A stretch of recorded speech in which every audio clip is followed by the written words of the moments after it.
Hello students, constitutional law की आज की क्लास में हम आर्टिकल 21 के बारे में बात करेंगे। हमारे लास्ट लेक्चर में हमने राइट टू फ्रीडम स्टार्ट किया था, जिसमें हम आर्टिकल 19 और आर्टिकल 20 पर चर्चा कर चुके थे। आज हम लोग आर्टिकल 21 के बारे में पढ़ेंगे। आर्टिकल 21 बात करता है protection of life and personal liberty, अर्थात प्राण एवं दैहिक स्वतंत्रता का संरक्षण। ये बहुत इंपॉर्टेंट आर्टिकल है और इसके साथ ही आर्टिकल 21 एक ऐसा आर्टिकल है जिसे जुडिशरी ने बहुत बार इंटरप्रिटेट किया है। और प्राण और दैहिक स्वतंत्रता की जो हेडिंग है, इसके अंतर्गत अन्य कई राइट्स को भी इंक्लूड किया गया है। तो अच्छा, अब क्वेश्चन ये राइज होता है कि आर्टिकल 21 किसको प्राप्त है। तो आर्टिकल 21 नागरिकों को, गैर नागरिकों को, इसके साथ ही कारावासियों को प्राप्त है और साथ ही उन व्यक्तियों को प्राप्त है जिन्हें निवारक निरोध विधियों के दिन गिरफ्तार किया गया है।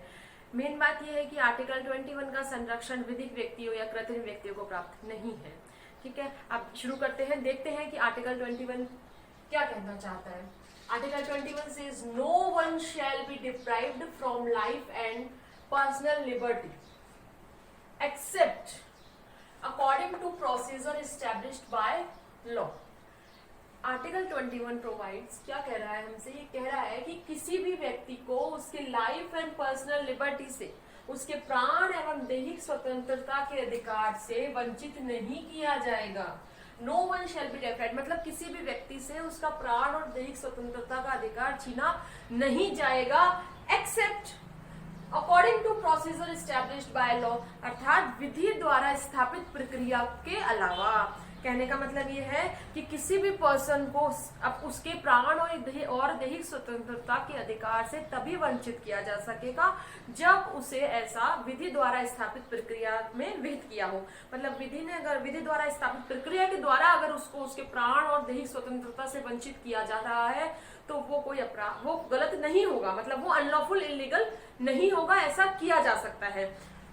तो आर्टिकल 21 प्रोटेक्शन प्रदान कर रहा है उन पर्सन्स को, उन व्यक्तियों को जिन्हें कि उनकी लाइफ से और पर्सनल लिबर्टी से डिप्राइव किया जा रहा है, उनसे उनके प्राण और दैहिक स्वतंत्रता को छीना जा रहा है विधि द्वारा स्थापित प्रक्रिया के अन्यथा। ठीक है, अब देखिए यहाँ पर हम लोग इसके टर्म्स की बात करते हैं। इसमें इंपॉर्टेंट टर्म्स हमारे लिए जानने के लिए है लाइफ एंड पर्सनल लिबर्टी और प्रोसीजर एस्टैब्लिश्ड बाय लॉ। तो सबसे पहले हम लोग बात करेंगे प्रोसीजर एस्टैब्लिश्ड बाय लॉ की, अर्थात विधि द्वारा स्थापित प्रक्रिया क्या होती है। क्या होती है विधि द्वारा स्थापित प्रक्रिया? इट मीन्स कोई कानून जो पार्लियामेंट ने बनाया है, जो लेजिस्लेचर जो एक्ट लेकर आ रही है, जो कानून लेजिस्लेचर द्वारा बनाए जा रहे हैं, वो क्या है? प्रोसीजर एस्टैब्लिश्ड बाय लॉ है। और उस कानून के तहत अगर वो किसी व्यक्ति की पर्सनल लिबर्टी या लाइफ को डिप्राइव करती है तो वो लीगल है। ठीक है, तो आर्टिकल 21 फिर वहां प्रोटेक्ट नहीं करेगा। अब देखिए, विधि द्वारा स्थापित प्रक्रिया को हम दो पार्ट्स में डिवाइड करके पढ़ते हैं, बिफोर 1978 एंड आफ्टर 1978। 1978 से पहले की हम लोग अगर बात करें तो प्रोसीजर एस्टैब्लिश्ड बाय लॉ में केवल इतना शामिल था कि भैया यदि किसी व्यक्ति को उसके प्राण और दैहिक स्वतंत्रता के अधिकार से वंचित किया जा रहा है तो वो विधि द्वारा स्थापित प्रक्रिया द्वारा किया जाएगा। मतलब अगर उसे किसी कानून द्वारा उसके प्राण और दैहिक स्वतंत्रता का उल्लंघन किया जा रहा है तो वो कानून भले ही न्यायोचित ना हो, फेयर और रीजनेबल ना हो, कोर्ट का कोई अधिकार नहीं है, न्यायपालिका का कोई अधिकार नहीं था कि वो उसको क्वेश्चनेयर कर सके, उस पर प्रश्न चिन्ह लगा सके। क्या देखना होता था? केवल एक ही कंडीशन फुलफिल करनी होती थी कि किसी व्यक्ति को अगर उसके लाइफ एंड पर्सनल लिबर्टी से डिप्राइव किया जा रहा है तो क्या ऐसा कानून क्या ऐसा कानून विधायिका ने बनाया है?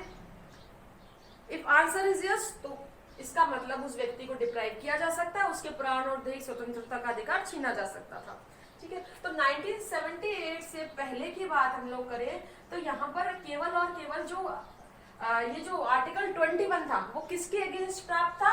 ओनली और ओनली अगेंस्ट लेजिस्लेचर, केवल और केवल विधायिका के विरुद्ध ही संरक्षण प्रदान करता था। ठीक है, अब बात करते हैं आफ्टर 1978 की। तो 1978 के बाद स्थिति बदली। अभी हम इसे कुछ एग्जाम्पल केसेस से पढ़ेंगे।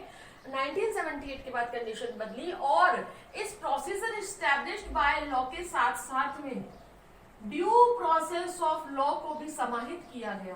हालांकि देखिए टर्मिनोलॉजी में कोई चेंजिंग नहीं करी गई, लेकिन फिर भी जुडिशरी जो है इसका पालन करने लगी।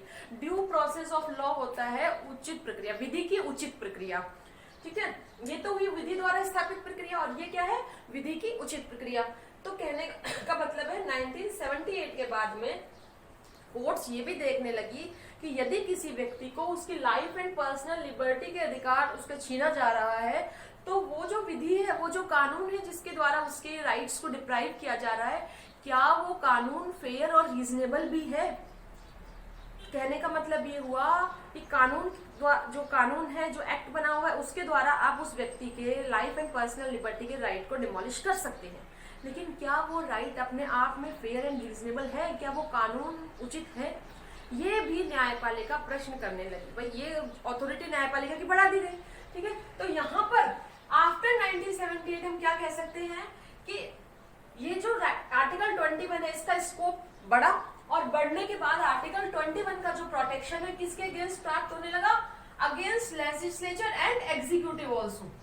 मतलब पहले 1978 से पहले की तस्वीर अगर हम देखें तो आर्टिकल 21 का जो संरक्षण था वो केवल और केवल विधायिका के विरुद्ध हमें प्राप्त था। अब 1978 के बाद की स्थिति अगर हम एग्जामिन करते हैं तो आर्टिकल 21 का जो संरक्षण है वो लेजिस्लेचर और एग्जीक्यूटिव दोनों के अगेंस्ट हमें प्राप्त। क्लियर। अब हम इसे कुछ एग्जाम्पल केस लॉस के साथ देखते हैं। First we discuss A K. Gopalan case 1950। ये जो ए.के. गोपालन थे ये कम्युनिस्ट पार्टी के नेता थे, और इनको जो है प्रिवेंटिव डिटेंशन एक्ट जो है 1950 का, उसके तहत गिरफ्तार कर लिया गया। अब निवारक विरोध कानून के तहत चूंकि इनकी गिरफ्तारी हुई, तो इन्होंने चैलेंज किया अपनी गिरफ्तारी को, और ये कहा कि मेरे right to life and personal liberty का हनन हो रहा है। कोर्ट ने क्या देखा, केवल इतना कि क्या उन्हें किसी कानून के तहत गिरफ्तार किया गया। जवाब क्या निकल कर आया, निवारक निरोध अधिनियम 1950 के तहत उनकी गिरफ्तारी की गई। तो कोर्ट ने ये कहा कि आपके आर्टिकल 21 का, यानी कि आपके प्राण एवं दैहिक स्वतंत्रता के मूल अधिकार का कोई उल्लंघन नहीं हो रहा, क्योंकि आपकी जो गिरफ्तारी है वो विधि द्वारा स्थापित प्रक्रिया के तहत की गई है, उसके अकॉर्डिंग की गई है। तो इस मामले में ए.के. गोपालन के मामले में कोर्ट ने बहुत ही शॉर्टली इंटरप्रिटेट किया आर्टिकल 21 को, बहुत ही संकुचित अर्थ में इसका मतलब निकाला। उसके बाद मेनका गांधी केस, ठीक देखिए काफी सालों बाद इन 1978 मेनका गांधी केस आया, जिसमें कोर्ट ने अपने पिछले सारे डिसीजंस को पलट दिया और ये कहा कि भाई जो भी अब इंटरप्रिटेशन किया गया इस मामले में मेनका गांधी केस में वो काफी वाइड इंटरप्रिटेशन किया गया, और आर्टिकल 21 में प्रोसीजर एस्टैब्लिश्ड बाय लॉ के साथ ड्यू प्रोसेस ऑफ लॉ को स्थापित किया गया। यहाँ जो मिसेस मेनका गांधी थी, इनके पासपोर्ट को सीज कर लिया गया था। जब इनके पासपोर्ट को सीज कर लिया गया और बिना किसी रीजन के, बिना कोई इनको कारण बताए, तब इन्होंने आर्टिकल 21 के आधार पर सुप्रीम कोर्ट में इसको चैलेंज किया। तब सुप्रीम कोर्ट ने इसका वाइड इंटरप्रिटेशन करते हुए कहा कि आर्टिकल ये कोई भी ऐसा लॉ या कोई भी ऐसा एक्ट, कानून जो विधि द्वारा स्थापित है, जो बनाया गया है, उस कानून का को रीजनेबल होना ही पड़ेगा, फेयर होना ही पड़ेगा। मतलब वो कानून उचित होना ही होना चाहिए। ऐसा नहीं है कि जो विधायिका ने जो कानून बना दिया केवल उसके आधार पर आप उस व्यक्ति को गिरफ्तार करोगे। ये देखना भी है कि क्या वो कानून उचित है, ठीक है। तो यहाँ पर सुप्रीम कोर्ट ने काफी वाइड इंटरप्रिटेशन किया और इसके बाद में आर्टिकल 21 की तस्वीर बदल गई। और बदलने के बाद अभी जो प्रोसीजर एस्टैब्लिश्ड बाय लॉ है, ये क्या हो, ये किस तरह से इंटरप्रिटेट किया जाने लगा, with due process of law. Means ये दोनों साथ साथ, ठीक है। हालांकि टर्म्स यही यूज की जा रही है, लेकिन कोर्स जो है इसे ड्यू प्रोसेस ऑफ लॉ के तहत डिपेंड करती है। इसे हम ये भी कह सकते हैं कि प्रोसीजर जो विधि द्वारा स्थापित प्रक्रिया है उसमें नेचुरल जस्टिस होना चाहिए, वो नेचुरल जस्टिस के सिद्धांतों को फॉलो करते हुए होनी चाहिए। क्लियर। तो ये हुआ हमारा प्रोसीजर एस्टैब्लिश्ड बाय लॉ। अब हम लोग इसके सेकंड टर्मिनोलॉजी की बात करते हैं, लाइफ एंड पर्सनल लिबर्टी, प्राण एवं दैहिक स्वतंत्रता। देखिए ये एक ऐसे टर्म है जिसे टाइम टू टाइम बदलती हुई परिस्थितियों के हिसाब से न्यायालय ने इंटरप्रिटेट किया, और समय समय पर कई और अधिकार भी आर्टिकल 21 में प्राण और दैहिक स्वतंत्रता इस शब्दावली में शामिल करे गए। वो इसलिए भी शामिल करे गए क्योंकि देखिए प्राण और दैहिक स्वतंत्रता से मतलब केवल यही नहीं है कि हम केवल जिए जा रहे हैं। जीवन जीने का मतलब क्या है, लाइफ का मतलब क्या हुआ, एक डिग्निटीफुल लाइफ से हुआ इसका मतलब, है ना। तो अब आपको डिग्निटीफुल लाइफ जीने के लिए, पर्सनल लिबर्टी के लिए और क्या क्या चीजें जरूरी है, जैसे हमें राइट, इसमें राइट टू एजुकेशन भी होना चाहिए, हमें यहाँ बहुत सारी चीजें, जैसे हम लोग ये राइट टू एनवायरनमेंट की, अगर हम लोग पॉल्यूशन फ्री एनवायरनमेंट की बात करें तो वो भी होना चाहिए, राइट टू अर्न लाइवलीहुड की अगर हम लोग बात करें वो भी होना चाहिए। तो कहने का मतलब है बहुत सारे अधिकार ऐसे हैं जो हमें वास्तव में जीने के लिए जरूरी है, मतलब एक गरिमापूर्ण जीवन जीने के लिए जो बहुत आवश्यक है। इसी के वजह से समय समय पर और बदलती हुई कंडीशंस के आधार पर कई अन्य जो राइट्स थे वो भी प्राण और दैहिक स्वतंत्रता को पूर्ण करने के लिए इसमें शामिल किए गए हैं और किए जाते रहे हैं, ठीक है, और किए जाते रहेंगे इन द फ्यूचर भी, ठीक है। अब हम लोग इस वर्ड में शामिल किए जाने वाले बहुत सारे कई इंपॉर्टेंट, मतलब सारे तो नहीं बट कुछ इंपॉर्टेंट राइट्स के बारे में डिस्कशन कर लेते हैं। फर्स्ट लाइक जैसे एकांतता का अधिकार की हम लोग बात करें तो Rajagopal versus state of Tamil Nadu का जो केस है, ऑटो शंकर का मामला भी हम जिसे कहते हैं, यहाँ पर कोर्ट ने कहा था कि आर्टिकल 21 में यानी कि प्राण और दैहिक स्वतंत्रता के अधिकार में एकांतता का अधिकार भी समाहित है।